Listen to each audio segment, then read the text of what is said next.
One. Our next guest is the founding producer of the Idaho Shakespeare Festival.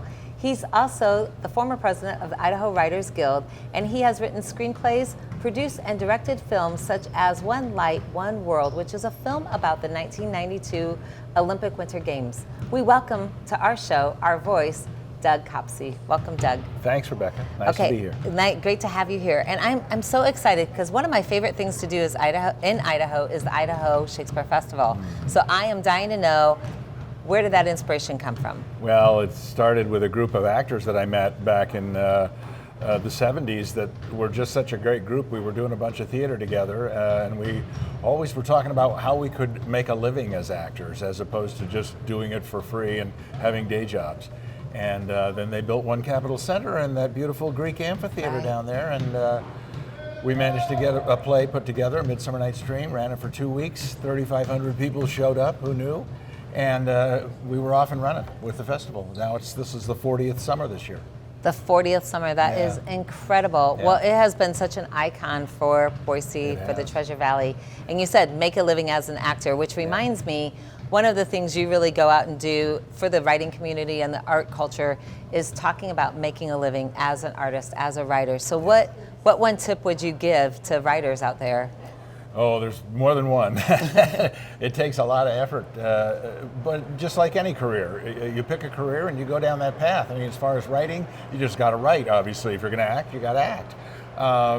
You just got to keep looking for work and go after it and not necessarily be too picky about what you're getting sometimes, just if you want to stay in that career.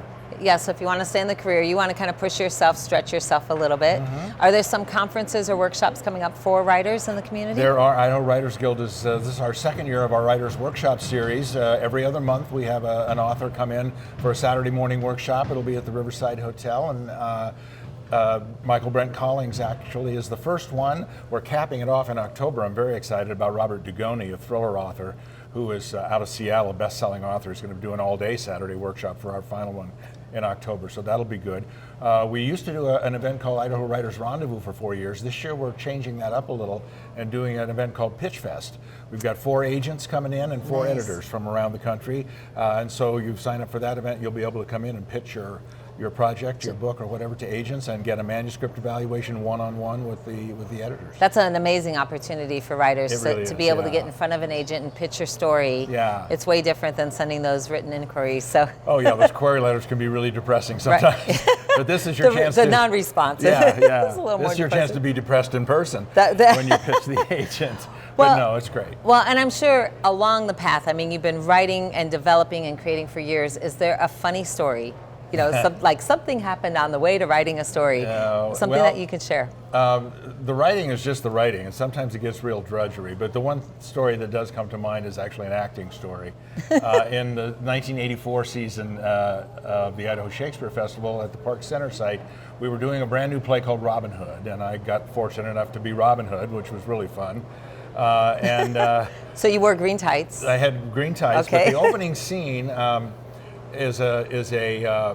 and I play an old woman comes running through the crowd, screaming to distract the sheriff, and it ends up in a giant sword fight with the Robin Hood's merry men and all the sheriff's men, and I'm downstage center with a two-handed broadsword in a fight with the sheriff of Nottingham, with all these fights going on around me, and I feel my costume start to loosen up around the waist.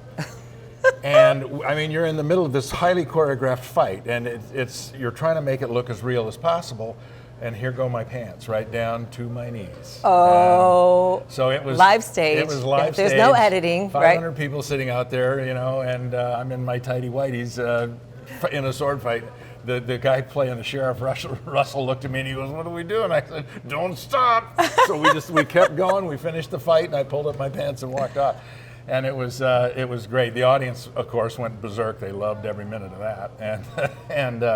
But that was sort of my most embarrassing and yet fun moment too. I look back on that with great fondness. Well, and it builds character. I think there's so much correlation between actors and writers and athletes. I mean, you just have to kind of plow through and get over it. You do. You do. It's just. you take a job on, whether it's a role in a play or a novel you're going to write or whatever, and you just got to work your way through it. And until you get to those famous words, the end, you're not done. I think most writers, most creative people feel like there's really not an end point. You know, there's always something more to improve upon, so that's probably a challenge for most of us. That's a difficult part for a writer, is letting go. Right. Saying, okay, I'm finished with that. Yeah, go my babies out to the I'm world. Yeah, because you do have to do that. I mean, eventually, you could spend your whole life on one story and refine, but sooner or later, it's just better for you as a writer to move on to another project. To give it up. Yeah. Okay, one last question. Do you have a life lesson as a writer or actor, just a creative person that you'd like to share with us? It's some advice my mom gave me when I was in college and getting ready to graduate, and she just said, follow your heart. Wow. Do what you want to do. So follow your heart. I always have kept that real close to my heart, and have done that. You know, it's not always the most lucrative career path that I've chosen, and I know a lot of people probably feel the same way with theirs. But if you love what you're doing, you're going to be happy, and that's the key. Yeah, thank you so much. Thank you for being here. And if people want a copy of any of your books, products that are out there, or to get in touch with you, how can they do that? They can go to any area bookstore has the books. CaxtonPress.com has the books. And you can contact me through DougCopseyProductions.com. Okay, awesome. Thank you so much. Thanks, Rebecca.